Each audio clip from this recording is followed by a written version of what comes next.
recibirá a Lorenzo Caprile aquí en la Facultad de Filosofía y Letras de la Universidad Autónoma de Madrid como conferenciante inaugural de nuestro curso 2023-24 del grado en Historia del Arte. Esta actividad es una actividad anual, la hacemos todos los años, organizada por el Departamento de Historia y Teoría del Arte, en la que tratamos de acercaros a personas del ámbito académico, pero también del ámbito de la creación, para que tenga este encuentro con vosotras y con vosotros cuando llevamos unas pocas semanas, ¿no?, de curso. Lorenzo Caprile estudió en el Fashion Institute of Technology de Nueva York, en el Politécnico Internacional de la Moda de Florencia. Es licenciado en Lengua y Literatura por la Universidad de Florencia.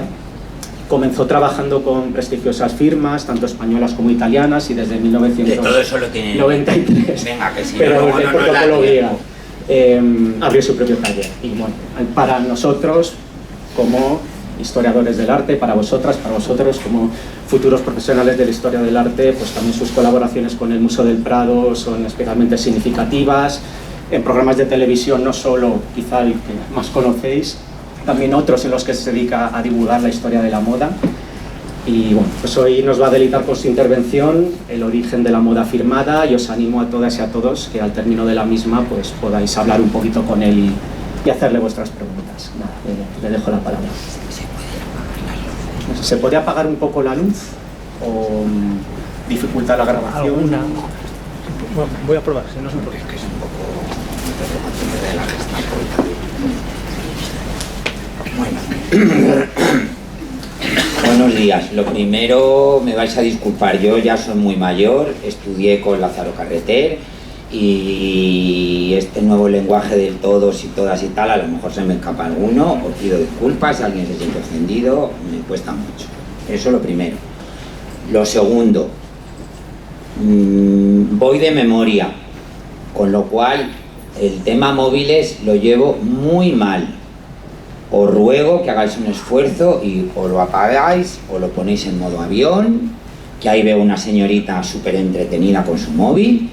Nadie os obliga a estar aquí. Si no os gusta, os aburre, o os entretiene más el móvil, pues os marcháis al patio, hace un sol maravilloso, os tomáis vuestra cervecita, que paso estáis en la Autónoma, y punto pelota. Pero a mí los móviles me ponen de los nervios, sale ese Caprile de programa. Entonces os lo ruego, porque voy de memoria y es que me interrumpe. La memoria, que es un músculo que hay que ejercitar, que no es todo la maquinita. La maquinita, como todas las maquinitas, fallan. Una memoria bien ejercitada no falla nunca. Eso entre paréntesis. Otra puntualización. Para mí la moda no es arte. No voy a abrir ese melón aquí. No es arte. Yo estudié con dos monstruos que no sé si son políticamente correctos ahora o no, y están ya defenestrados, pero me da lo mismo. Estudié con el Azcárate y con el Angulo.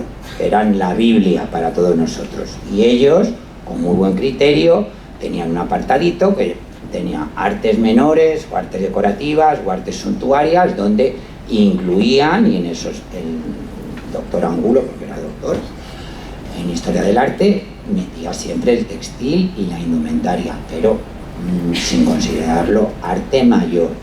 No voy a abrir aquí el melón de si la moda es arte o no, porque no me interesa un pimiento.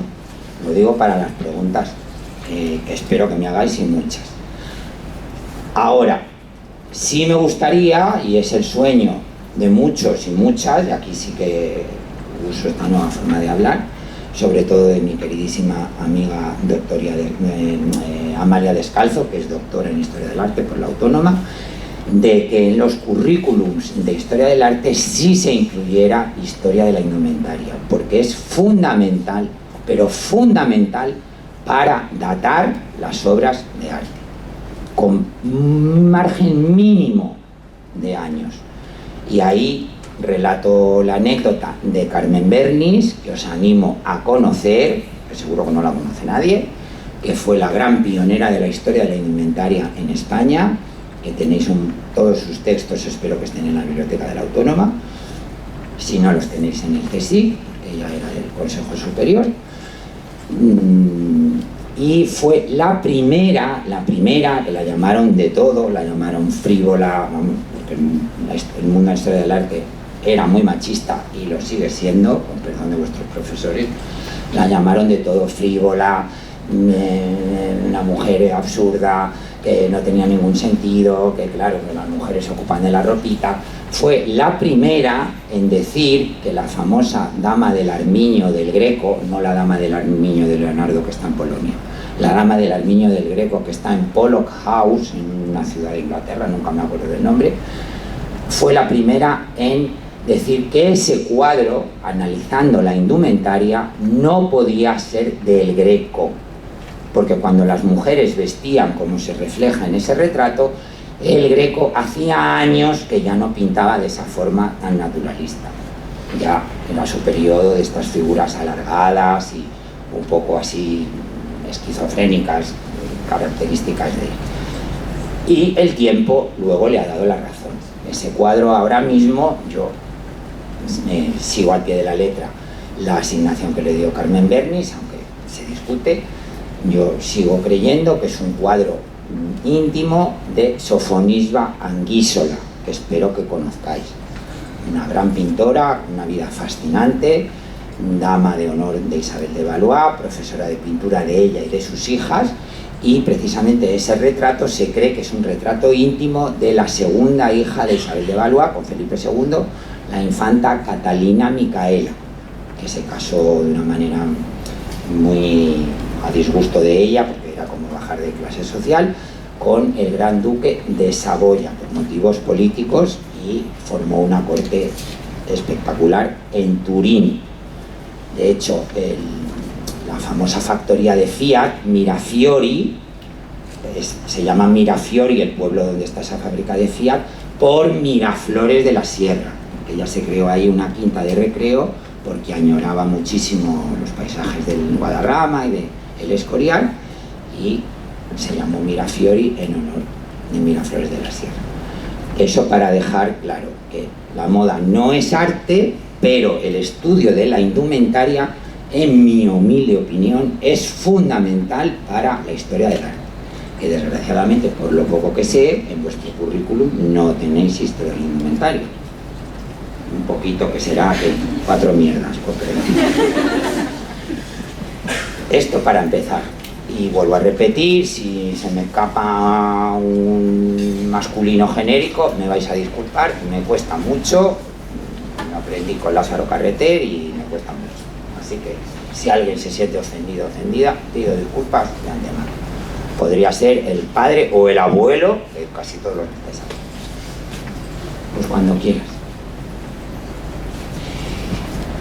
La conferencia se titula El origen de la moda firmada, porque y ahora todas las prendas lleven una etiqueta cosida es algo natural y normal y se da por supuesto. Nadie se pregunta por qué las prendas van etiquetadas. Seguro que ninguno de vosotros se lo ha preguntado. Y en función de qué etiqueta sea, pues esa prenda vale más, vale menos, o te dice pertenezco a esta tribu, o no pertenezco a esta otra, o pienso de esta manera, o pienso completamente distinto. El mundo de la etiqueta, el mundo de la firma en los trajes es una cosa muy, muy reciente. Si comparamos la historia de la humanidad con un día, pues la etiqueta aparece unos segundos antes de que Anne Gartiburu dé la última campanada con un traje rojo de lo que le hacemos en el taller. Lo que le hacíamos, porque el año pasado le cortaron la cabeza a la pobre Anne. O sea que es una cosa recientísima, recientísima. Que esa es una de mis bazas, digamos, cuando me dicen que si la moda es arte y tal y cual, y si me ponen los ojos en blanco, esas señoras amigas del Museo del Prado no tienen nada que hacer y se desmayan, la moda es arte, y digo, no, a tomar por saco. Porque de los grandes artistas de la antigüedad, y hablamos de siglos y siglos y siglos, conocemos prácticamente los nombres de todos los arquitectos, de todos los pintores, de todos los escultores, sobre todo en el mundo clásico, incluso los arquitectos de las pirámides de Egipto, de los que hacían hombres y mujeres, los vestidos que vemos en esas pinturas, en esas esculturas, en esos bajorrelieves, no ha quedado rastro.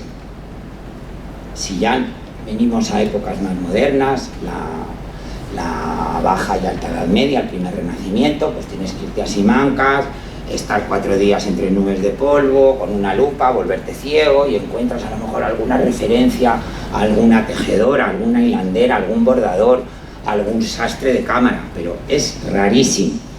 No se conocen los nombres de los que creaban esos vestidos que vemos y estudiamos en los retratos. Con lo cual, si no se conocen es porque no es que no se le diera importancia, es que se consideraba algo normal. Como no se conoce el nombre de los herreros, ni el nombre de los que hacían los muebles, ni el nombre de los que hacían las vidrieras, ya es otra cosa, ahí se conoce algún nombre más. Pero en fin, era un oficio muy honrado, muy machista también, porque hasta hace poco tiempo el oficio de sastre era un oficio eminentemente masculino, con unas leyes gremiales brutales, pero se daba por hecho, no se le daba la importancia ni el estatus de estrella absoluta que tenemos ahora los modistas y los diseñadores de moda. Aquí hago otro paréntesis, creo que hay gente de filología. El término correcto es modista con A. La mayoría de los oficios en castellano acaban en ista. El sufijo ista no tiene género. Y si repasáis, la mayoría de los oficios, y puedo estar aquí toda la mañana y me recaña luego Fran porque acabo la hora, acaban en ista. Electricista, dentista, trapecista, taxista, periodista, articulista, novelista. Podría estar aquí eternamente. Y si ya nos metemos en el mundo de la orquesta, de los instrumentos, prácticamente todos. Pianista, arpista, flautista, trompetista, violonchelista, violinista, en fin. Y ya si nos metemos en el tema político, ni te cuento. Comunista, socialista, falangista, nacionalista, todos acaban en ista. Nadie dice es comunista y nadie dice es falangista. Entonces, ¿por qué decimos modisto? Decimos modisto por una mala traducción del francés, que luego os explicaré, en el siglo XIX, que es el siglo de los cursis y los afectados por excelencia, y desgraciadamente la RAE lo reconoce. Es el único término acabado en ista que la RAE acepta el modisto. Que ahí, en gran parte, y ahora saldré en los periódicos y muchos se irán indignadísimos y ¡ay, los Capriles son heteropatriarcales! Que ahí un poquito de culpa la tienen las mujeres, porque una cosa es ir al modisto hombre, que es de Caprile para arriba, y otra cosa es ir a la modista mujer, que es la modistilla que nos coge el bajo, que nos arregla el vestidito del año pasado, que nos hace la chapucilla. Y eso es así, y eso es muy injusto para vosotros, porque hay modistas hombres muy buenos y muy malos, y modistas mujeres impresionantes, entre ellas la que se ha inventado la moda del siglo XX, que es Mademoiselle Coco Chanel, y modistas mujeres muy malas, con lo cual eso es muy injusto para vosotros. Todos somos modistas, hombres o mujeres, eso que quede claro. Ya se me empiezan a caer las chuletitas porque mi memoria que este atril es un poquito, sí, debes tener. Una cosa es que no tenga presupuesto la autónoma y otra cosa que no conviene el atril, que cuesta 2 duros en el IKEA, pero bueno. No. Empiezo con esta primera imagen que espero hayáis reconocido. Es un boceto de Leonardo, el de la izquierda, que tenemos el privilegio de conservar aquí, en la Biblioteca Nacional. Sabéis que en la Biblioteca Nacional, no sé si hay 1 o 2 códigos, me parece, no recuerdo bien. Y ese señor, con esa cara de tan pocos amigos, fue uno de sus mecenas. Leonardo, como todos los artistas del Renacimiento, fue un mercenario y fue cambiando de mecenas en función de quién le pagaba más y quién le ofrecía mejores condiciones de vida. Durante un periodo él trabajó a las órdenes de Ludovico il Moro, el gran duque de Milán, uno de los grandes protagonistas de ese primer Renacimiento italiano, que estaban en guerra todos contra todos. Y en uno de esos códigos aparece esta faltriquera para guardar la pólvora. Estaban llegando ya las primeras armas de fuego, que eran un objeto de lujo, que tenían que recargarse constantemente con la pólvora. Os lo traigo a colación porque muchos de los vestidos que vemos en los museos y en los retratos y en todo este gran aparato de las monarquías, porque para todas las monarquías, como en el caso de la Iglesia, sobre todo la católica, lógicamente, es fundamental la imagen, el boato, el show, que diríamos ahora. La mayoría de estos pintores famosísimos luego se ganaban un muy buen dinero siendo como los directores artísticos de todo ese aparato, de todas esas artes menores que rodeaban el boato de las cortes de aquella época. Y Leonardo, seguramente, muchos de los trajes, muchos de esos efímeros, de esas fiestas espectaculares que están en los textos, seguramente se encargaría de crear, de pensar, de diseñar todo ese aparato, toda esa iconografía indumentaria. Os traigo esta faltriquera porque si alguno de vosotros está al día de la moda, si hoy lo veis en un catálogo, en un escaparate de Dolce & Gabbana o de Gucci o de Loewe, no, porque ya está un poquito haciendo cosas raras, pero de una firma un poquito más, incluso de Yves Saint Laurent, no nos extrañaría nada porque es un bolso, en mi opinión, precioso, pero es una faltriquera para guardar la pólvora de esas primeras armas de fuego que estaban llegando a Europa a través de China y de Venecia. Volviendo al factor gremial de los sastres, este retrato espectacular, que espero que los que estudian historia del arte lo hayan reconocido, que por cierto es un chico guapísimo. No sabemos su nombre. En la National Gallery está catalogado como retrato de sastre, punto. No sabemos ni quién era. Debía ser un sastre muy importante, alguien muy bien colocado en la corte de turno, para que un Moroni se dignara a retratarlo. Y ahí está empuñando las tijeras. Aquí sí hacemos una lectura freudiana de la moda, todo lo relaciona la tijera con el falo, el pene, la castración, en fin. Todo eso para indicaros que era un oficio eminentemente masculino. Solo los hombres podían cortar. Luego las mujeres podían coser, podían hilar, podían hacer labores más delicadas, propias del bello sexo, del sexo débil. Pero la potestad de cortar la tela, que además ha quedado como una expresión en castellano, en el refranero, yo soy muy refranero, vaya tela que cortar, este sí que corta, este sí que tiene tela que cortar, viene de ahí, porque era un oficio masculino al 100%. Y es precisamente en esta época cuando empieza el auge del periodo español, de la moda española, con a finales del reinado de Carlos V y sobre todo con los dos primeros Austrias, Felipe II y Felipe III, cuando España era la primera potencia mundial, lo que es ahora lo que intenta ser Estados Unidos. En todas las cortes europeas era como un objeto de lujo el tener a sueldo, el tener contratado un sastre español. Es como ahora estos de los Emiratos Árabes que a golpe de talonario están pagando a los futbolistas. Pues lo mismo pasó en aquella época con los sastres españoles. Y de hecho, los primeros tratados de sastrería impresos, los burdas de la época, tenemos también el privilegio de conservarlos en la Biblioteca Nacional, que son 4. Así que aquí sí que tengo que echar mano de la chuleta porque son nombres muy complicados. El primero es el Juan de Alzaga, el otro el de la Rocha Burgen, luego Martín de Andújar y el de Juan de Albaiceta, que es el último. Esto ya es de finales del 17.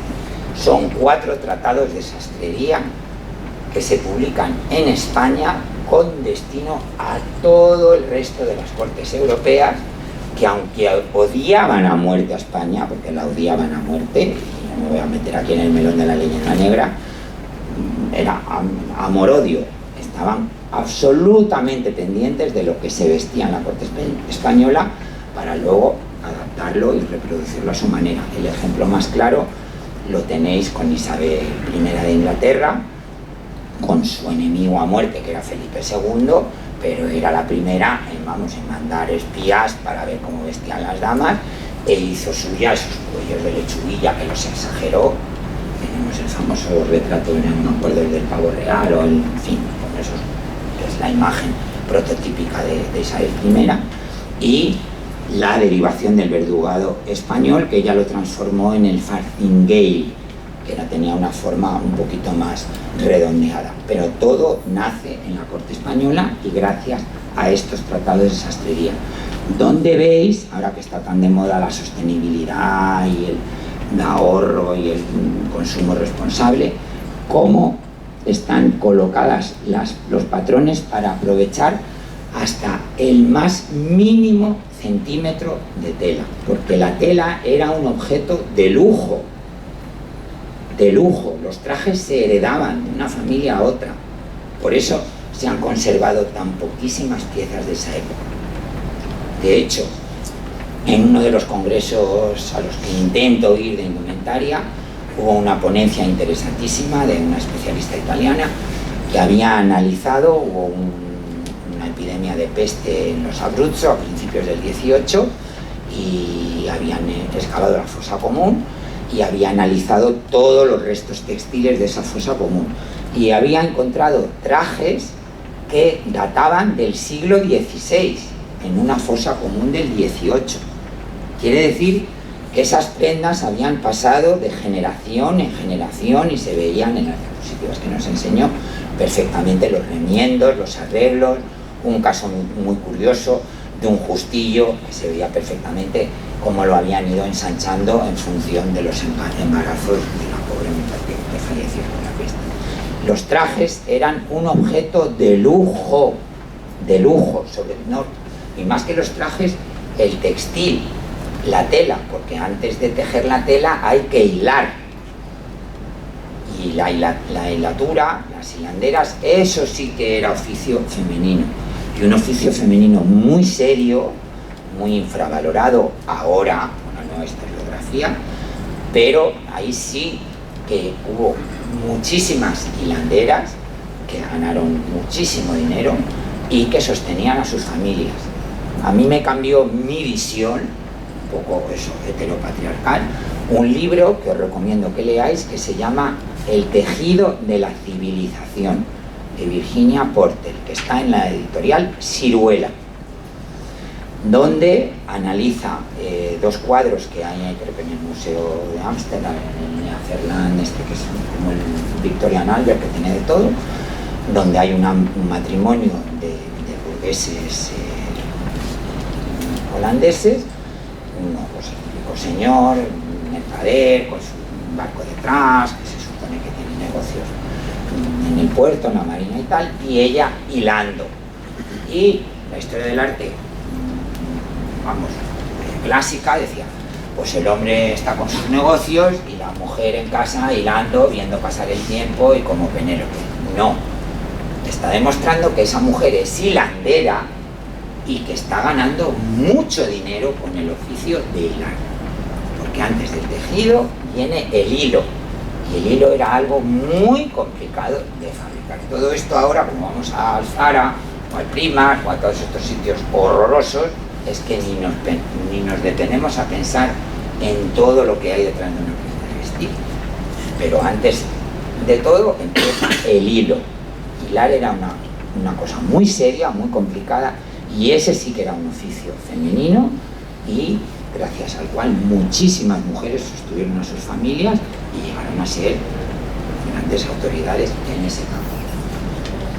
Y luego, hablando siempre del ángulo y del azcárate, artes suntuarias, artes decorativas, para que veáis lo moderno que es el tema de la ropa, los armarios como mueble empiezan a aparecer a finales del 18, principios del 19. Antes no existían armarios, porque no había ropa que colgar en los armarios. Había arcones, donde se guardaban piezas de tela, donde se guardaban los ajuares, pero no había armarios. El armario como mueble es un mueble muy moderno, muy actual. ¿Por qué? Porque no había ropa para meter en ese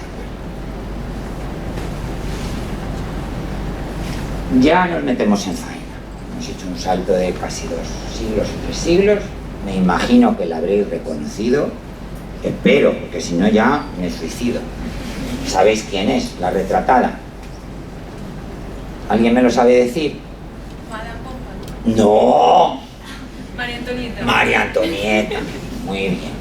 Madame Pompadour, cuando ya se había muerto, cuando Elizabeth Vigée-Lebrun hizo este retrato como respuesta, como reacción a otro retrato que veremos después. María Antonieta, usando las palabras de hoy, para que vosotros me entendáis, fue la gran influencer de aquella época. Si hoy viviera, sería una Martha Stewart de la vida. No sé si sabéis quién es Martha Stewart. Pues una pionera en lo que ahora se llama lifestyle, estilo de vida. Tenía antenas, tenía esa capacidad de adelantarse a los gustos y a las necesidades que iban a venir. Es un poco esa frase de, ¿cómo se llamaba la protagonista del Diablo Viste de Prada? El personaje de Meryl Streep. Es de las poquísimas películas que refleja realmente lo que es nuestro mundo, la industria de la moda, que si alguien aquí quiere dedicarse a la moda, os aconsejo de corazón que cambiéis de sector. Os vais a llevar muchas frustraciones. Y ella, en Miranda, creo que se llamaba la película, decía: mi trabajo es saber lo que las mujeres necesitan y ellas todavía no lo saben. Pues eso, de una manera instintiva, es lo que hizo María Antonieta. Cuando ella llegó a Versalles, muy jovencita, no sé si tenía 15 o 16 años, estamos en el apogeo del estilo Luis XV, en el apogeo del rococó, con estos trajes llenos de volantes, de esos volantes de encaje que se llaman falbalás. De ese término francés falbalás deriva el término faralaes. Luego os explicaré el origen de los trajes de flamenco. Con estos paniers, estas estructuras de mimbre, que lo que hacían era inflar el lateral, simplemente.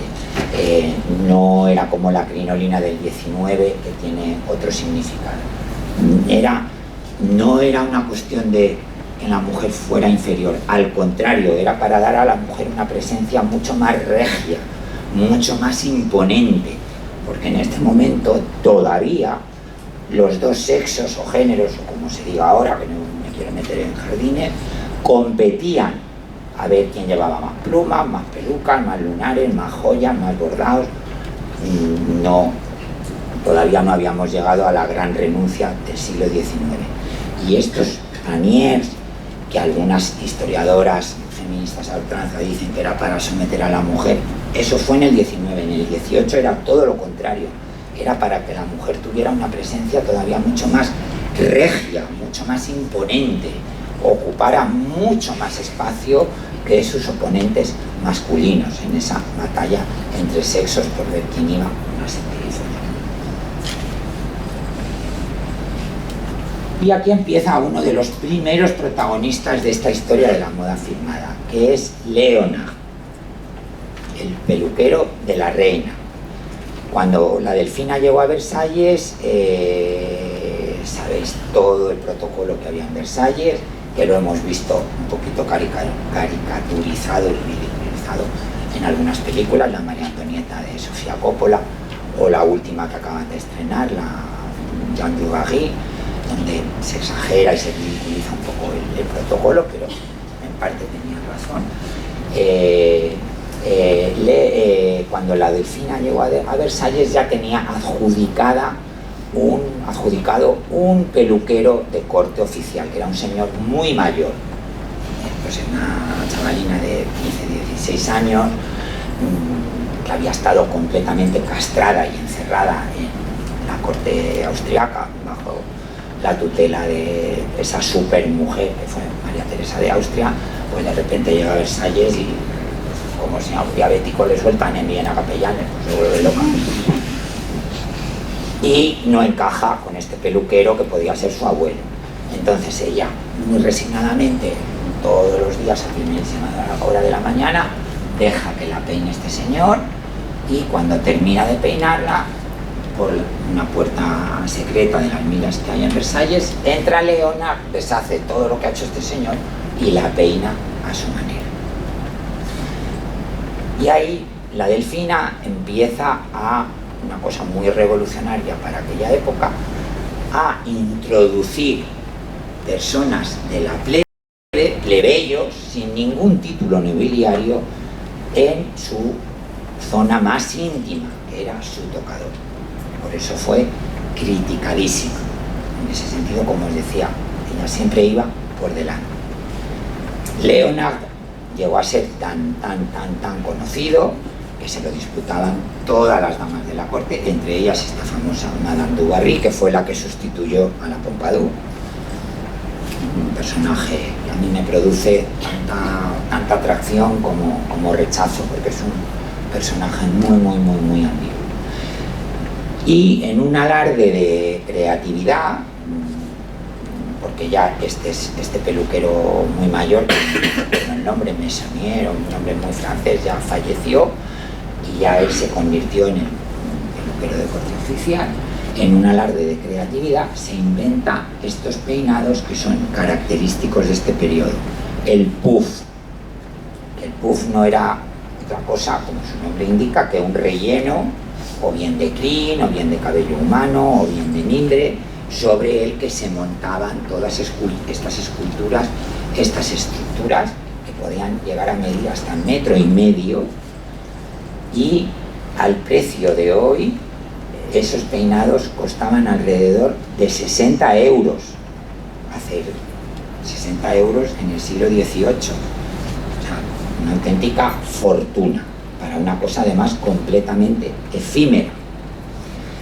Y la Delfina empezó un poco, ahora nos creemos que por llevar aquí viva el Che, o viva España, o viva acá, somos supermodernos. No, eso ya lo inventó la Delfina, porque cada vez que pasaba algo en Francia se hacía crear un peinado que, digamos, homenajeara o reivindicara eso que había pasado.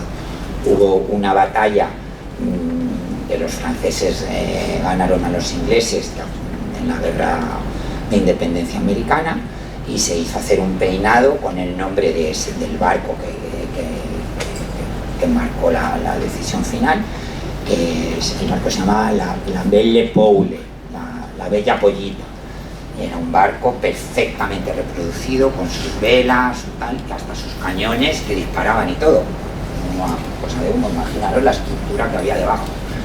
Y luego, cuando el rey se vacunó, se hizo hacer un peinado que llamó a la inoculación, o sea, un peinado en homenaje a la vacunación del rey. No sé cómo sería ese peinado, o con una jeringuilla, no tengo ni idea. Luego, en un momento de gran turbulencia política, muy parecido al que estamos viviendo ahora, se inventó un peinado con 3 plumas que hacían una interrogación que quería decir, ¿por qué? ¿Qué es lo que está pasando? O sea, ella también utilizó la moda para lanzar a su manera frívola y totalmente en otro planeta sus mensajes. ¿Por qué es importante Leonard? Porque para elaborar esos peinados que todos asociamos a esa época del rococó, necesitaba un montón de chucherías, de fruslerías, cintas, lazos, plumas, pajaritos disecados, los barcos, las casitas, con decoraciones, joyas, bisuterías, un montón de, pues eso, de chamarilería, por decir una palabra que no existe. Y ahí es donde empieza tímidamente a escalar la protagonista de este periodo, que es Madame Rose Bertin. No os olvidéis de Leonard, porque luego habrá una segunda parte. Rose Bertin es una mujer que se hizo a sí misma nació en la misma región en la que un siglo después nacería Coco Chanel, en la Auvernia. Debe ser que en esa zona, pues, la tierra, no sé, crea estos genios de la moda. Empezó vendiendo con su padre pues este tipo de fruslerías por los pueblos, lo que hoy llamaríamos un chamarilero, y enseguida se dio cuenta que el futuro estaba en París, en la corte de Versalles. Llegó allí, como era muy lista, sabía que la influencer era María Antonieta, que si lograba que María Antonieta fuera su clienta, todo vendría ya automáticamente ya hecho. ¿Y qué hace? Como siempre, hay una cuñada de por medio, que en toda vida de cualquier mujer siempre hay una cuñada, para bien o para mal. Y igual esto suena muy machista, pero es así. Y se hace muy amiga de la duquesa de Chartres, que era muy caprichosa y todavía más gastona que María Antonieta. Y gracias a ella logra introducirse en el círculo íntimo de María Antonieta como vendedora de todo este tipo de fruslerías para adornar los peinados de León. El flechazo con María Antonieta cuando se conocieron fue inmediato.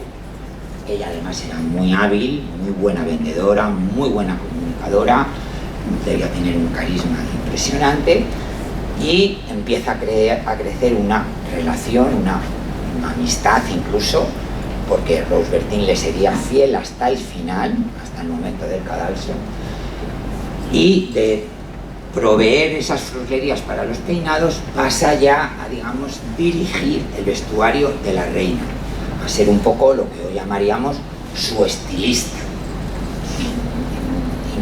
Inventaba los modelos, pero sobre todo, como más o menos los modelos siempre eran el mismo patrón, decidía, pues en este color lo vamos a combinar rayas con flores, o ponemos esta pasamanería, o este volante, o este encaje. Tal es así que en la corte de Versalles se la llamaba la ministra de la moda. La influencia de Rose Bertin en este periodo es fundamental. Gracias a esa alianza con María Antonieta llegó a todas las cortes de Europa, a todas, sobre todo, no me acuerdo de la reina que había en Suecia en ese momento, que también era muy caprichosa, y sobre todo aquí en Madrid, con María Luisa de Parma, una de las nietas predilectas de Luis XV, que en Archivo de Palacio hay un montón de cuentas y de facturas astronómicas de Rose Bertin, de los trajes y de las fruslerías que se hacían enviar de países.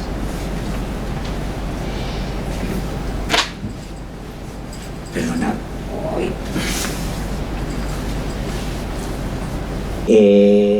En este siglo XVIII están pasando muchísimas cosas, que podría estar aquí horas hablando, porque hablamos de hábitos de consumo, de la introducción del algodón de una manera masiva, de la primera revolución industrial. Espero que sepáis que empieza en el sector textil, con la famosa Jenny y los luditas ingleses que destruían los telares mecánicos. Empieza a aparecer lo que hoy llamamos la sociedad de consumo. Y Rose Bertin fue pionera también en eso. Hasta ese momento eran los proveedores los que iban a casa de sus potenciales clientes o clientas a enseñar sus mercancías. Rose Bertin dice, no, aquí la protagonista, la reina, soy yo, soy una reinona. Si quieren algo, todas estas señoras aburridas, que vengan a verme a mí. Y abre el primer, digamos, gran almacén, porque vosotros me entendáis, al que llamó el Gran Mogol. Estamos, los que estudian Historia del Arte, estamos en ese periodo donde hace furor la chinoiserie, todo lo chinesco. Tenéis el Salón Gasparini en el Palacio Real de Madrid, que es la chinoiserie elevada a la máxima potencia. Y ella obliga a que las clientas, si quieren algo de ella, se desplacen a su, digamos, su tienda, su boutique, como lo queráis llamar.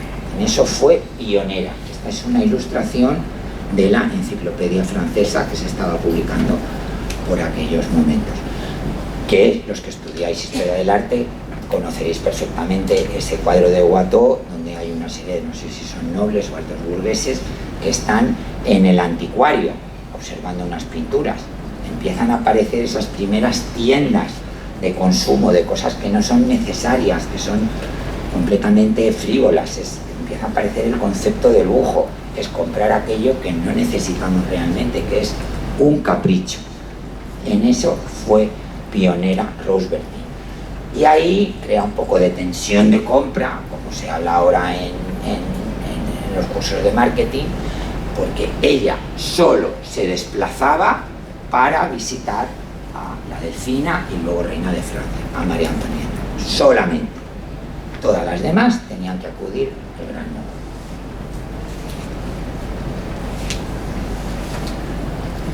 Como veis, por eso os decía que más que una creadora fue una estilista, porque más o menos el patrón y el estilo de los trajes que se estaban vistiendo en aquella época, estamos en el apogeo del rococó, el último periodo de Luis XV y el primer periodo de Luis XVI, más o menos todos tienen la misma forma.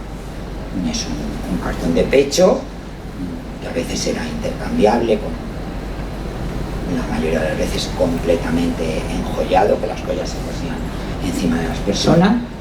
Estos paniers o tontillo en castellano, que eran estas estructuras que lo que hacían era simplemente dar volumen en los laterales para que la mujer tuviera un aspecto regio, y estas faldas que dejaban ver un poco el interior, un poco esa imagen de traje a la Cenicienta que se nos ha quedado a todos en la red. Con lo cual no estamos hablando de modelos nuevos, estamos hablando del mismo patrón, que van cambiando los adornos, las pasamanerías, los tejidos.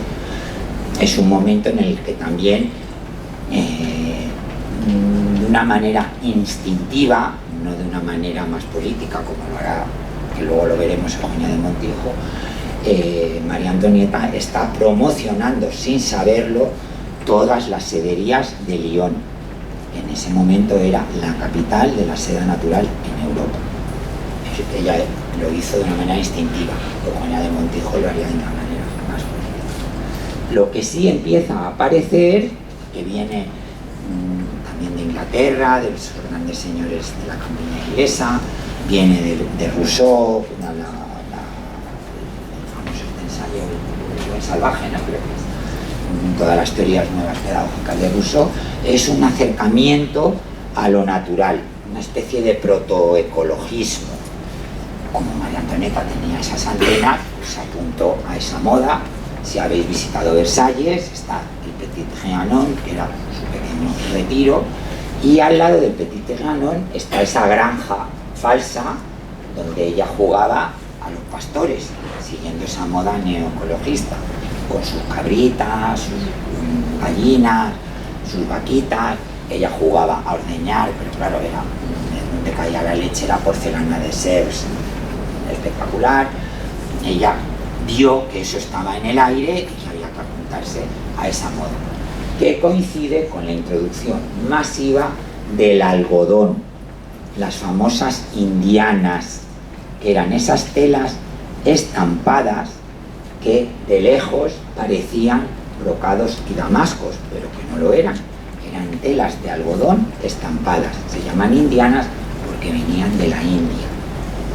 Y ahí están todos un juego de intereses económicos, en eso no ha cambiado nada.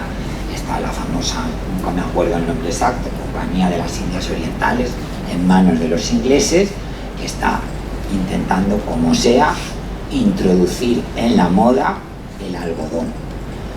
Y luego todo eso derivaría a la guerra de secesión en Estados Unidos, que todos pensamos, y aquí voy a ser politiquísimamente incorrecto y me da igual que me pongan verde en redes sociales, por ahí suena un telefonito. Todos pensamos que la guerra de secesión, que si los negritos y tal, y los derechos, y Lincoln, buenísimo. La guerra de secesión fue una guerra absolutamente económica, por ver quién se quedaba con el pastel del algodón. Punto, no hay más. Al final se quedó con el pastel del algodón los de Estados Unidos, los estados del norte, no hay más. luego lo disfrazaron de muchas cosas, pero la guerra fue por hacerse con esas plantaciones millonarias del algodón, que era la fibra de moda, porque permitía aguantar los colores, porque un gran problema en la industria textil es la fijación, cuando estampas un gran problema es la fijación, que esos estampados no se bañan, y el algodón era la fibra perfecta, que lograba unos resultados muy llamativos a un precio muy económico. ¿Cuándo empieza Rose Bertin a ser creadora en el sentido que hoy tenemos del término? Cuando se pone de acuerdo con María Antonieta, siguiendo con estas antenas que tiene ella y diciendo el traje tiene que evolucionar, vamos hacia una cosa mucho más natural, mucho más suave, mucho más llevadera, mucho más cómoda, inventa para ella, entre comillas, la robe chemise, el traje camisa, que no es nada más y nada menos que una adaptación de los trajes que llevaban, que lucían las criollas francesas, las criollas sobre todo de Haití, que llegaban a París. Claro, ellas en Haití, con ese calor infernal, no se iban a poner como en la corte de Luis XV, utilizaban este tipo de, que lo siguen utilizando ahora además, este tipo de prendas sueltas, hechas en muselina de algodón o en tejidos de lino muy ligeros, para soportar las temperaturas y para también hacer su trabajo, que en muchos casos eran ellas las que dirigían las plantaciones de los marinos. Y María Antonieta tuvo la osadía de crear con Rose Bertin esta robe chemise y de encargar a su pintora de cámara oficial, Madame Elisabeth Villiers-Lebrun, que os animo a que exploréis su biografía, porque es un personaje fascinante y una magnífica pintora, sobre todo retratista, le dijo que le hiciera un retrato oficial. Cuando se presentó ante la corte fue un auténtico escándalo, porque es como si esa foto que hay en todos los ayuntamientos de España de don Felipe y doña Leticia, pues doña Leticia estuviera en bragas y sujetador, porque eso era realmente la ropa interior, lo que había debajo de todos esos armatostes, los justillos, los cartones de pecho, los corsés, los tortillos, las enaguas. De repente ya aparece así, o sea, cuando vemos en las pasarelas Dolce & Gabbana desfila con sujetador, o Jean Paul Gaultier, que es moderno, ¿qué tal? Moderno, pero si ya lo hacía Rose Bertin a finales del 18, o sea, que no estamos inventando nada. Fue tal el escándalo que tuvo que repetir el retrato prácticamente con la misma pose, ya vestida de una manera más civilizada. Si puedes volver, es el retrato con el que hemos abierto el capítulo María Antonieta. Prácticamente es la misma pose, pero ya vestida de una manera decorosa. Pero ese traje camisa había llegado para quedarse y fue evolucionando y fue, digamos, un poco el antecedente de lo que en historia de la indumentaria denominamos el estilo imperio, que ahora pasaremos a analizar eso. En España tenemos un retrato conocidísimo de una protagonista absoluta de aquellos años en un traje camisa. ¿Alguien me puede decir quién es? Josefina. No, Josefina no era española. Una de las protagonistas absolutas del final del siglo XVIII español, que lleva un traje camisa en un retrato conocidísimo. Por Dios, que este es el grado de historia del arte.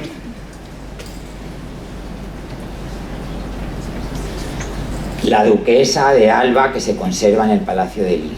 Hay dos retratos de María Teresa, porque lo de Cayetana es una cosa del siglo XX. Ella en el siglo XVIII siempre se hizo llamar María Teresa. Tenemos la duquesa blanca, que está en Liria, y la duquesa negra, que está en la Hispanic Society. La duquesa blanca es un traje camisa, lo único que tiene un fajín en la cintura, porque las españolas, si no nos marcamos la cintura, no somos españolas. Nos gusta ir apretarnos bien y que se vea nuestro talle garboso. Pero es un traje camisa. Si lo comparáis con el retrato de María Antonieta, es primo hermano. para que veáis la influencia que tuvo esa mínima o máxima revolución en la indumentaria, y donde sí podemos hablar de Rose Bertin como creador. Dicho esto, conocemos a Rose Bertin como personaje porque fue fiel a María Antonieta hasta el final. De hecho, el día en que la guillotinaron fue ella quien le llevó la muda y la cofia en la que sale en ese dibujo de David en la carroza. Y de hecho, bueno, después de la revolución intentó seguir adelante con el negocio, pero entendió que su tiempo había pasado, y como se lo traspasó a una hija o a una sobrina, y ella se retiró, como hizo Chanel también, al sur de Francia, había ganado muchísimo dinero, y gracias a Dios el terror, a pesar de todos los contactos que tenía con la realeza, la dejó tranquila, y murió creo que en el 1800, antes de 1820. Ese traje camisa evolucionaría a lo que llamamos el estilo imperio, con la gran protagonista de ese momento, que espero que ya la habréis reconocido. ¿Quién es esta mujer?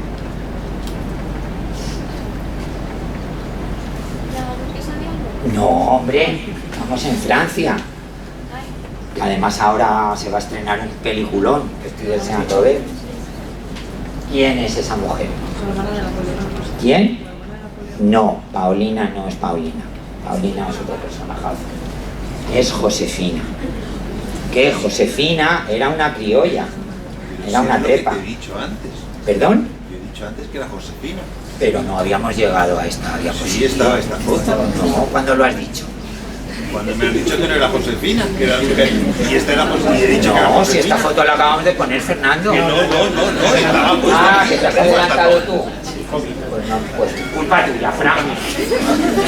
Claro, me has dejado en Dios evidencia. mío. Claro, se me ha escapado. Josefina era criolla, con lo cual ella ya venía con esa tradición de los trajes camisa. Era una criolla que ya se había casado, traía 2 hijos al matrimonio, Hortensia, que sería reina de Holanda, me parece, y otro, que no me acuerdo, que termina fatal. Y era lo que hoy llamaríamos una trepa social. Prácticamente se acostó con todos los gerifautes de la revolución hasta que trincó a Napoleón. Y hizo suyo este traje camisa, no solo por la influencia de María Antonieta, sino porque ella misma ya los utilizaba en Haití, y subió el talle, que ahí convirtió un defecto suyo en una virtud, porque ella tenía muy poco talle. Entonces, como tengo muy poco talle, pues lo que hago es subirlo, como el talle debajo del pecho. Ese pequeño defecto físico lo haría también Eugenia de Montijo, luego lo verán. Y con estas 2 tonterías inauguro lo que en historia de la indumentaria denominamos el estilo imperio, por el imperio napoleónico. Porque la gran influencer, la gran dictadora de las modas, fue Josefina de Beauharnais, que era el nombre de su primer marido, alias Josefina. ¿Qué? ¿Nos queda? Pues queda un montón.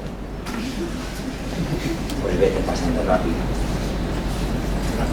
Aquí entra el otro protagonista antes de que apareciera la etiqueta, que es Leroy. Digamos, el gran momentazo de Napoleón fue su autocoronación, que prácticamente raptó al Papa desde Roma a París, se autocoronó emperador y tenía que diseñar pues un espectáculo.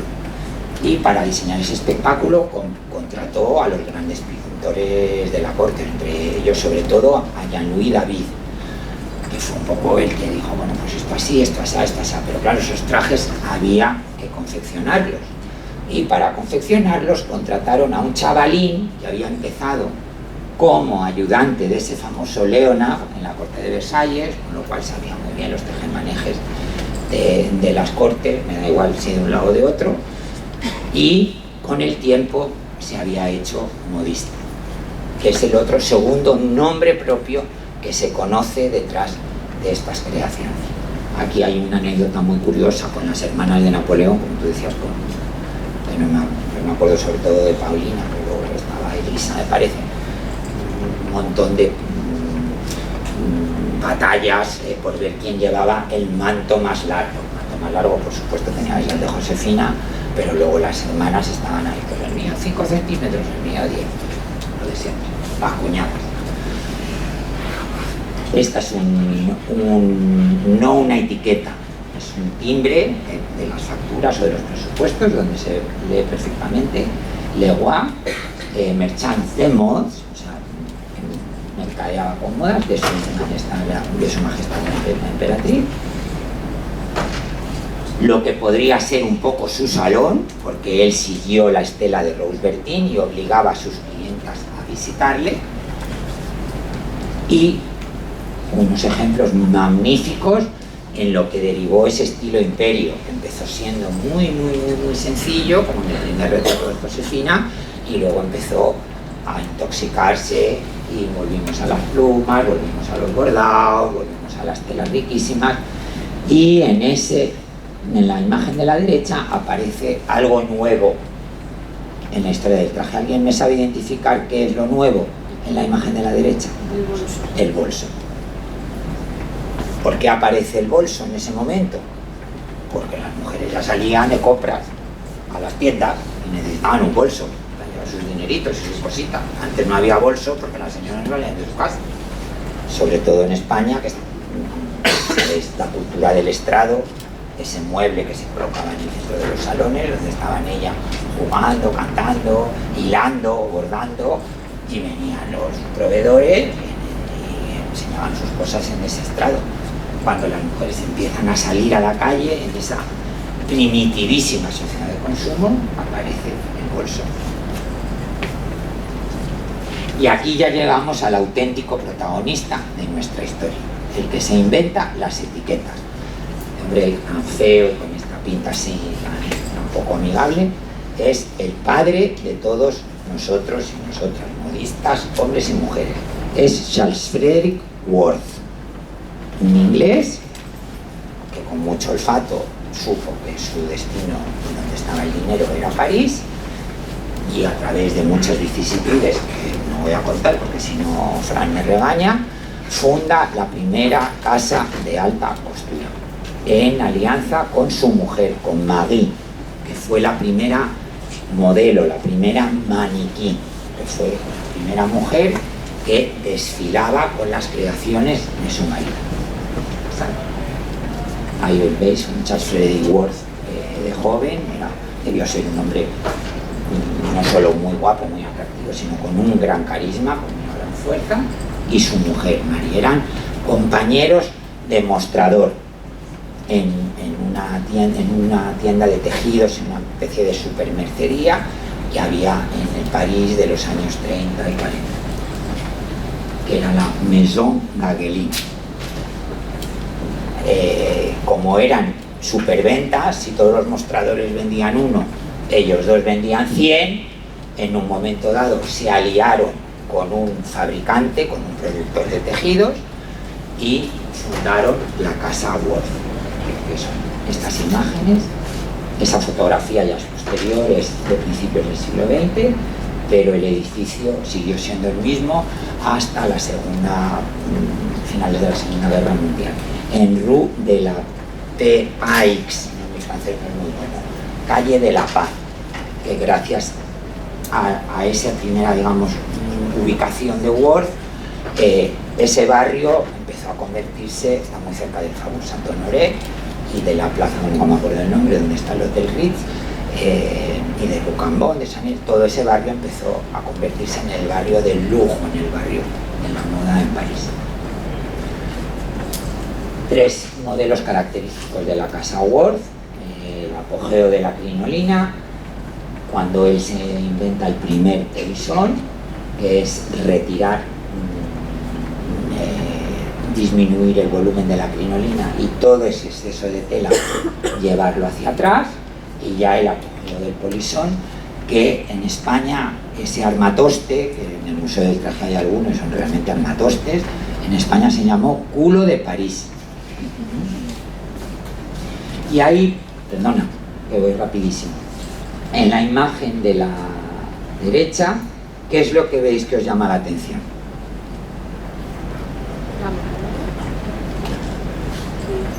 El pecho de cartón. ¿Perdón? ¿Y el pecho de cartón está por fuera? No. La tolerita. El color.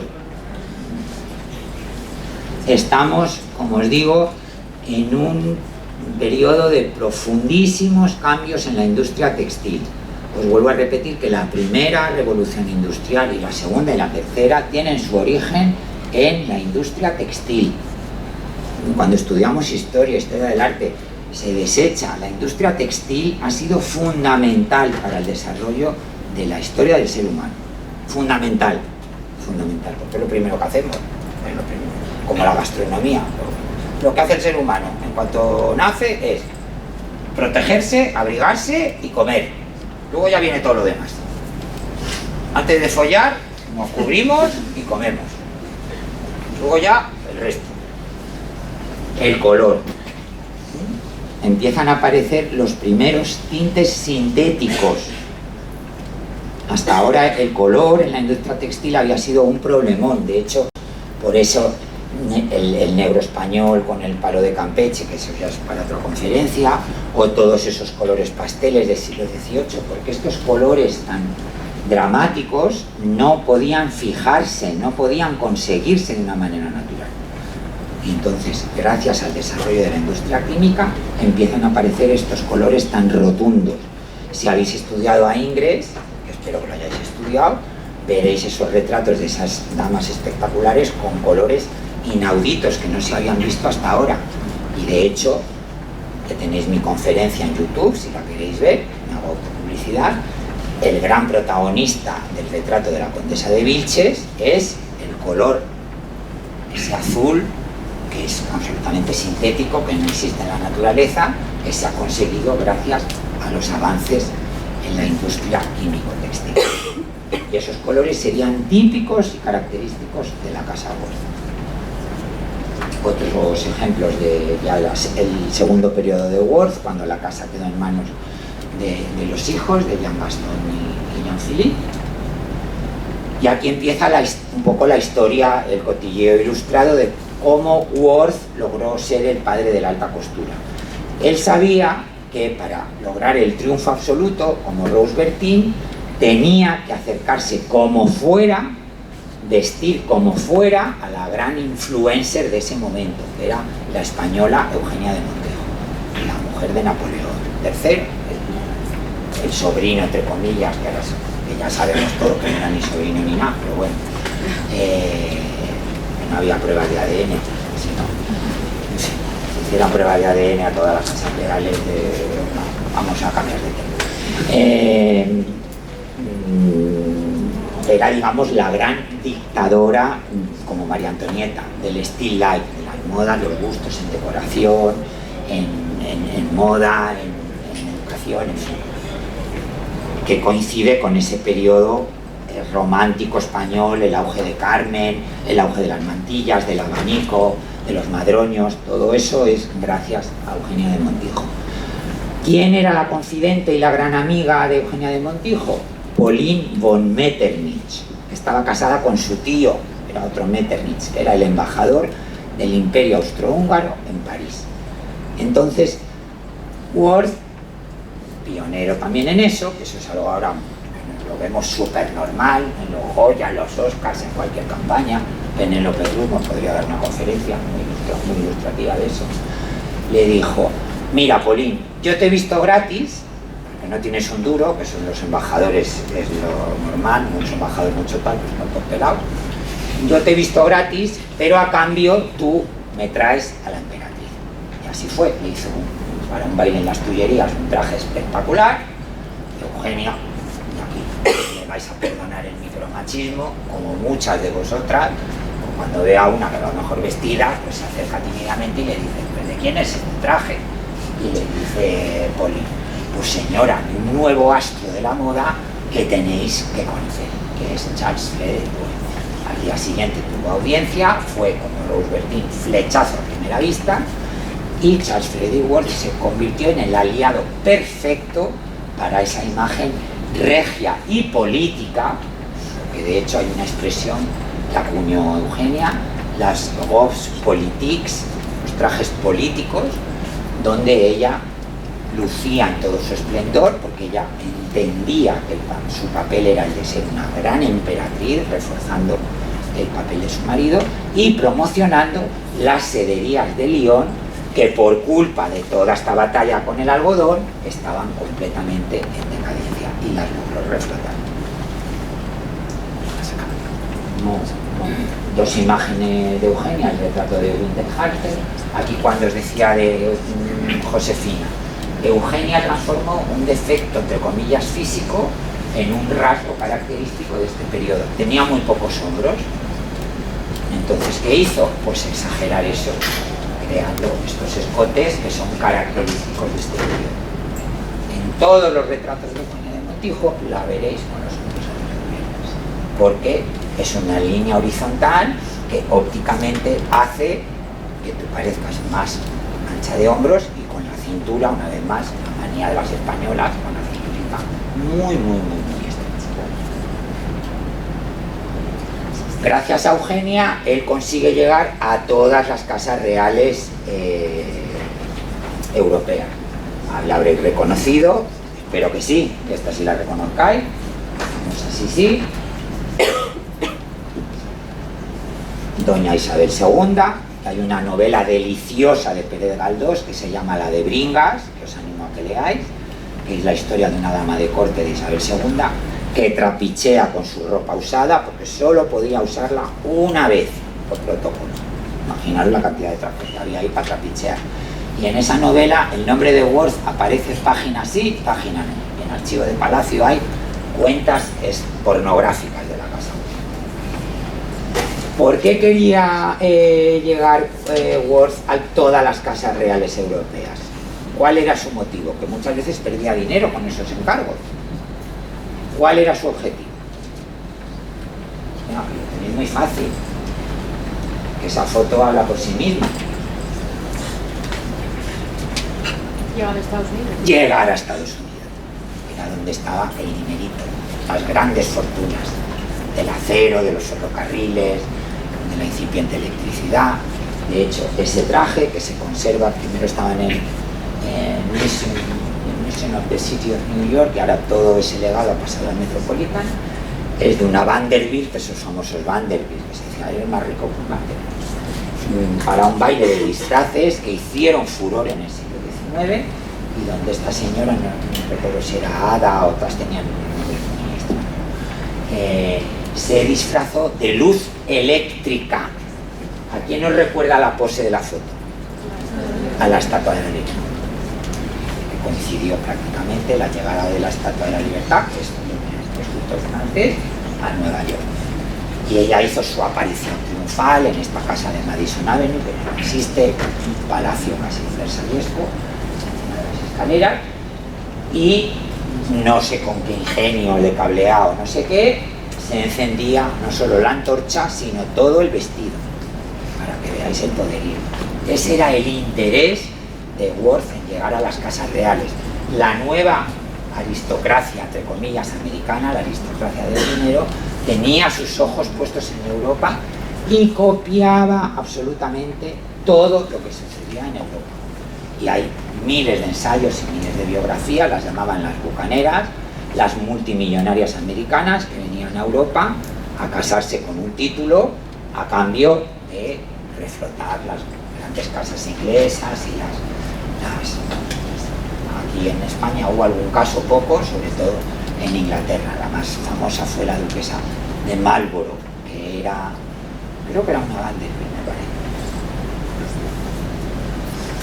Es para que veáis lo del mercado americano. Este es un traje que está ahora en el Smithsonian Institute, que fue el récord en subasta, no sé si en Sotheby's o en Christie's, remate final, $150.000 hace 20 años, porque se subastó a principios de los 2000, o sea, una barbaridad de dinero, y es el traje que encargó el embajador de Estados Unidos cuando su hija tuvo que presentarse ante la reina Victoria.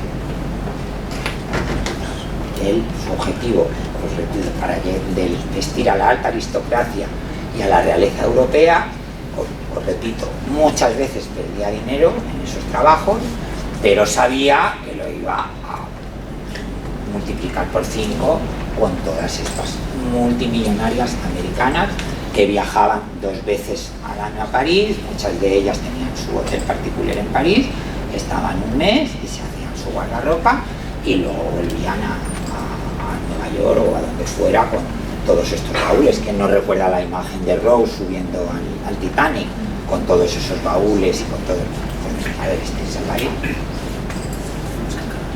Ya aquí queda una cocina, la famosa etiqueta, las 2 versiones, la primera con su firma, como si fuera un pintor, que se consideraba un artista, con su firma, labrada en el Louvre, y la segunda, la de la segunda época, que es de Word, con la dirección de y ya la final, también fue pionero en intentar comercializar su nombre con las fragancias, una aventura muy pequeña, pero él ya tuvo el olfato de saber que los tiros y el dinero vienen por ahí. Y ya la final, la que hace suyas todas esas lecciones y las explota a la máxima potencia y todavía sigue existiendo, porque ha cumplido esa marca 120 años, me parece. El número 5 cumplió 100 el año pasado y la marca Chanel creo que unos 120. Sigue existiendo, la que explotó todo esto y lo llevó a la máxima potencia, y la responsable de que vistamos hoy como vestimos es Chanel. Eso invita a Fran otra conferencia sobre un personaje fundamental con sus claroscuros, sus luces y sus sombras en la historia del siglo XX.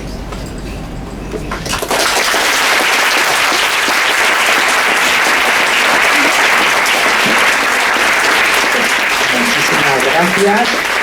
Si he sido políticamente incorrecto o alguien se ha sentido ofendido o ofendida, me ruego me disculpéis, es mi manera de ser, yo ya soy muy mayor y lo que sí os animo, si esto ha despertado en vosotros la curiosidad, de que no desdeñéis como algo frívolo y tonto la industria de la moda y sobre todo la industria textil, porque es fundamental en la historia del ser humano y en la historia del arte ya ni nos cuenta. Y ahora, si Fran lo permite, si alguien quiere hacer alguna pregunta, es lo que más me gusta. Y cuanto más polémica, mejor. Todo vuestro. Vamos a usar el micro también para que puedan escuchar la pregunta.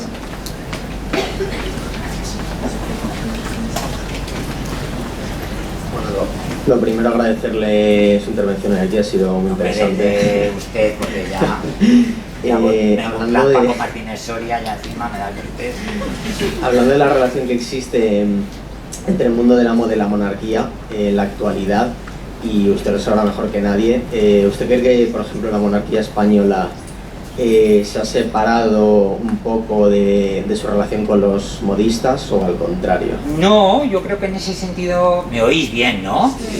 Yo creo que en ese sentido doña Leticia lo está haciendo bastante bien. Es más, yo alabo su esfuerzo en que promociona marcas que están empezando, diseñadores de moda que no son muy conocidos, que ya pues ha abandonado ese, digamos, pues, era Felipe Varela, pues ya ha abierto un poco más su campo de acción. O sea que yo en ese sentido creo que ella lo está haciendo bien. A veces pues, nos puede gustar más, menos, puede meter la pata o no, pues como cualquier ser humano. Si tuviéramos a un fotógrafo detrás nuestro las 24 horas del día, pues seguro que nos pillan un renuncio, seguro. Pero creo que en ese sentido, yo creo que sí que lo está haciendo bien. Que además, aquí volvemos, es un melón muy complicado de abrir, porque es una cosa muy machista. Cuando hablamos de la moda siempre pensamos en doña Leticia y don Felipe. Aquí volvemos a la gran renuncia, que no me voy a poner a hablar de la gran renuncia del siglo XIX. De don Felipe, de doña Letizia sabemos hasta la marca de su braguita, pero de don Felipe no sabemos ni quiénes son sus sastres, ni quiénes son sus camiseros, ni quién le hace los zapatos, ni de dónde vienen las lanas donde se han hecho sus trajes, no sabemos nada. Con lo cual creo que eso también es muy injusto. La moda masculina al estar más limitada.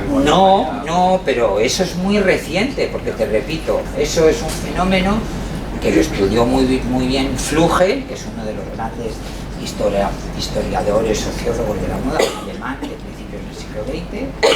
Él denominó la gran renuncia, que se produce aproximadamente con las primeras revoluciones burguesas y la segunda, tercera revolución industrial, donde el hombre, digamos, renuncia a esa prerrogativa y adopta tres piezas, digamos, que es prácticamente ya seguido inmutable hasta nuestros días, y colores sota, caballo, rey, azul marino, marrón, tal, y todas las frulerías y todos los caprichos de la moda se las, digamos, regala a las mujeres. Yo renuncio a esto con la condición que tú estés entretenida con estas tonterías y no me des el coñazo. Ese fue un poco el acuerdo, que ahora, gracias a Dios, se está rompiendo, pero que todavía existe, porque Pedro Sánchez va siempre vestido igual, o Feijóo va siempre vestido igual, y es que ni se nos ocurre pensar ni preguntar quién es su sastre o quién tal, o no sé qué, o no sé cuánto, y de otras figuras femeninas, y no me voy a meter en melones, pues si van un poco de más o cuidan un poquito más su peluquería, pues ya hemos visto lo que ha pasado hace poco. Entonces ahí todavía hay una descompensación que creo que es muy injusta. La que sí entendió eso y a su manera protestó y reivindicó eso, que para mí es una heroína, igual me llamáis de todo, que fue Angela Merkel, que dijo paso. Y eso, si veis en la hemeroteca, es siempre el mismo modelo, el mismo, la chaqueta sin cuello, con los pantalones, en todos los colores del arco iris, unos más bonitos, unos más feos, unos más tal, pero dijo yo paso. Y de Angela Merkel nunca nos hemos preguntado ni quién la vestía, ni de dónde era la ropa, ni de nada, porque pasó. Dice, pues yo quiero ser en ese sentido pues igual que un hombre, que se me juzgue por lo que hago, por mis decisiones buenas o malas, pero no por lo que llevo puesto.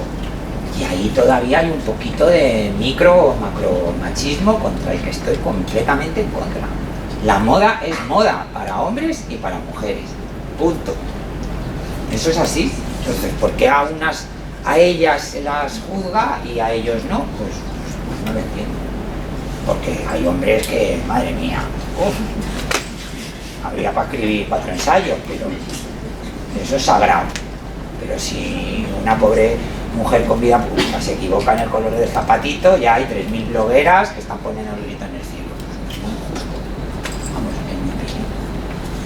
¿Alguna pregunta más? Teniendo en cuenta lo que acabamos de hablar, ¿qué opina usted ¿qué opinas tú de la ropa andrógina que está ahora empezando? Eso es lo que os quería comentar ahora. Sí. Me alegro muchísimo y te doy la enhorabuena porque me hayas hecho esta pregunta. El traje, la historia del traje y la historia de la indumentaria tiene 2 cimientos fundamentales. Tiene 2 cimientos fundamentales. Uno, el que tú estás diciendo, que es que nos ayude a distinguir si eres hombre o mujer. Eso desde los trogloditas. Eso es así. Y el otro cimiento fundamental es que con un golpe de vista yo sepa si eres poderoso, si tienes dinero, si tienes educación, si eres marqués, o eres obrero, o eres la bandera, o eres militar, o eres... Esos son los 2 pilares básicos del traje, indumentaria, el vestido, como lo quieras llamar. Todos esos cimientos, y yo no digo ni que esté bien ni que esté mal, simplemente digo que eso está sucediendo. Se están disolviendo, se están destruyendo en este siglo XXI. Entonces por eso la industria anda como pollos sin cabeza, porque no se sabe muy bien por dónde ir. Que yo ahora mismo, tal y como veo, os veo a todos y todas, creo que os podríais intercambiar la ropa entre chicos y chicas y no pasaría mucho, sinceramente. Y tampoco sé, por cómo vais vestidos, si tenéis mucho dinero o no, o si vivís en La Moraleja o vivís en el Puente de Vallecas. No lo sé ver. Y antes sí, hasta hace relativamente poco tiempo sí. Entonces es una pregunta muy interesante porque, te repito, esos dos cimientos que son básicos cuando estudiamos indumentaria, en el siglo XXI se están dinamitando por completo. ¿Qué va a venir? No lo sé. Soy muy mayor y me he puesto una fecha a tope y estoy deseando retirarme y cultivar tulipanes. Eso se lo dejo para las nuevas generaciones de diseñadores de moda, modistas, como lo queráis llamar.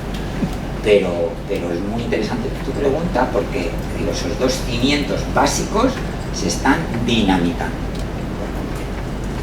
A mí me parece fenomenal, y vuelvo al siglo XVIII. En el siglo XVIII los dos sexos, géneros, ya no sé cómo hablar, competían por ver quién iba más adornado, quién llevaba más puntilla, más bordado, más joya, más de todo. Y hasta el siglo XVIII, sobre todo en la corte de Luis XIV, el que realmente era el hombre. La mujer, en la moda de Luis XIV, la mujer era muy discreta, muy apocada. Y aquí pongo el ejemplo del mundo animal, que cuando a veces he dicho esto, me han llamado de todo, pero en el mundo animal el que destaca es el macho. Las hembras, con perdón, son muy feucas. Ahí lo ves, el gallo, ¿quién es el gallo? Su pluma, su guau. Y la gallina pues es muy feuca. Y en los faisanes ya ni te cuento. El faisán macho es espectacular, es el que los cazadores, que yo no estoy de acuerdo en eso, se dedican a matar, y las faisanas pues no. Luego dicen que la carne es más rica la de las faisanas que la de los machos. La de los machos es más dura y que no sé qué. Pero de aspecto, ¿por qué? ¿Por qué la naturaleza es así? Porque las hembras tienen que proteger a su prole, entonces tienen que pasar más desapercibidas. Si veis, las perdices, los faisanes, sobre todo se ve mucho eso en el mundo de las aves, se mimetizan mucho más con el paisaje que los machos, porque tienen que proteger a sus crías. O sea, siempre hay un motivo, nada es por casualidad. Pero me alegro que me hayas hecho esta pregunta, porque repito, los dos cimientos sobre los que se basa la historia del indumentario ahora mismo se están dinamitando. Una última pregunta. Has dicho antes que todo el mundo se está sumando ahora al carro de la sostenibilidad, del ecologismo. ¿Tú crees que va a ser eso como una moda pasajera o se va a quedar? ¡Uf! ¡Qué pregunta! Dios mío, aquí ya salgo esposado. Pues también me alegro... Oye, pues no está nada mal este grupo, ¿eh? Me alegro muchísimo que me hayas hecho esta pregunta y aquí sí que voy a ser politiquísimamente incorrecto. Y si alguien se siente ofendido, pido disculpas de antemano. Ahora en el mundo textil estamos en esta moda, como tú bien dices, y que es utilizando un término inglés que yo odio, los anglicismos, pero es la etiqueta que es el greenwashing, que tú sabrás lo que es intentar ofrecer una imagen sostenible y tal y cual y pascual y... Me estáis grabando, ¿no? En fin, correr ese riesgo por la autónoma, por el cariño que tengo a Fran y a Miriam. No es verdad. Es imposible a día de hoy controlar todos los procesos que se intervienen en una prenda de vestir. Imposible. imposible. Porque no hablamos solo de la prenda en sí, hablamos de antes de la prenda. ¿Dónde se ha fabricado ese hilo? Ese algodón. ¿Se ha cultivado de una manera sostenible? Las personas que han recogido ese algodón o ese lino, ¿las pagan? ¿Las tratan bien? Y luego, para hacer el hilo, ¿cómo se ha fabricado ese hilo? ¿Dónde? ¿Cómo se ha teñido ese hilo? ¿Cómo se ha tejido ese hilo para convertirlo en tela?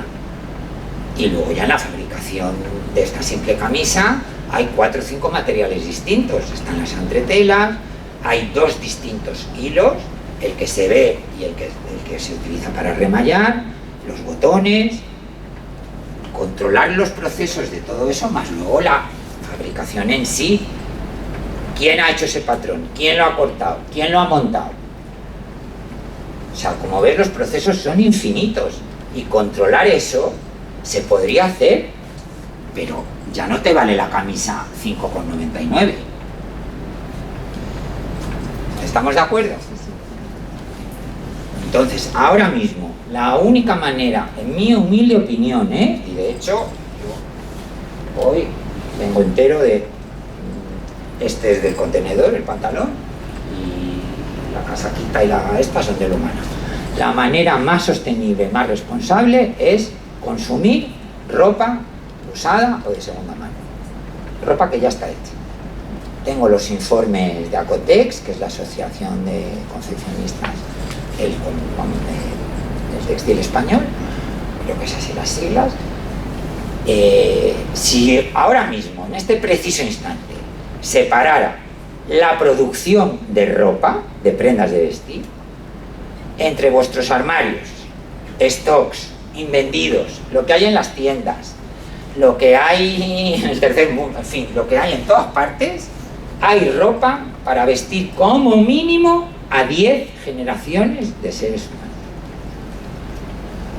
Me imagino que habréis visto ese documental espantoso en Chile, en ese desierto que no sé si es en Chile o en Perú, donde terminan todas las pacas de ropa, toneladas y toneladas y toneladas y toneladas.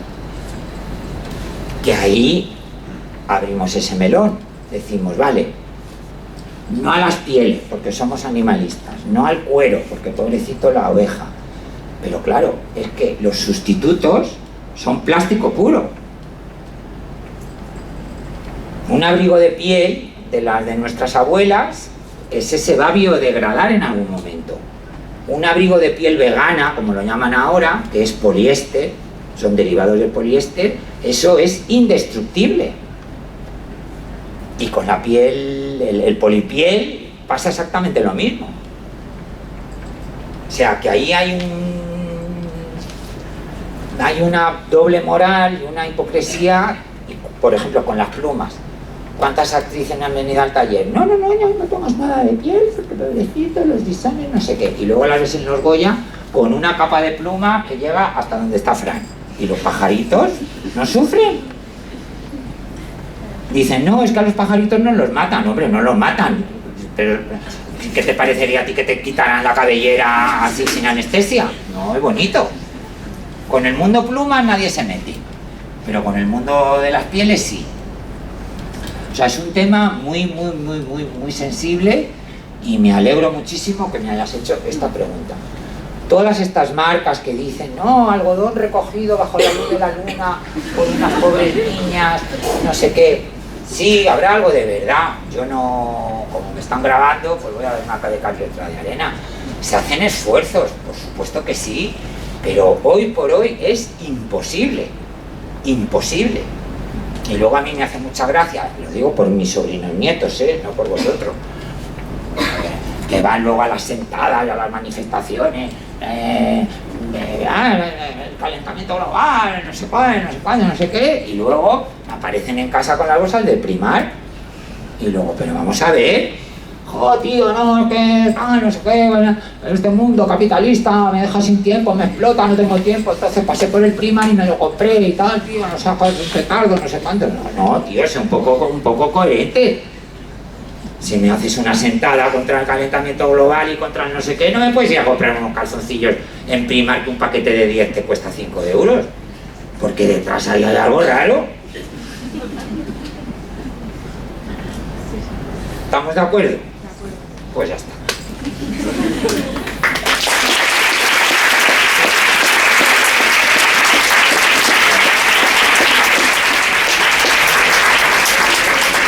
Bueno, pues te agradecemos que hayas compartido este tiempo con nosotros, No, un hombre, tiempo gracias a ameno, vosotros. además, y que veáis también que desde la historia del arte nos podemos acercar a la moda, a la industria textil, y bueno, pues que os lo llevéis también un poco de lección para este curso que ha comenzado.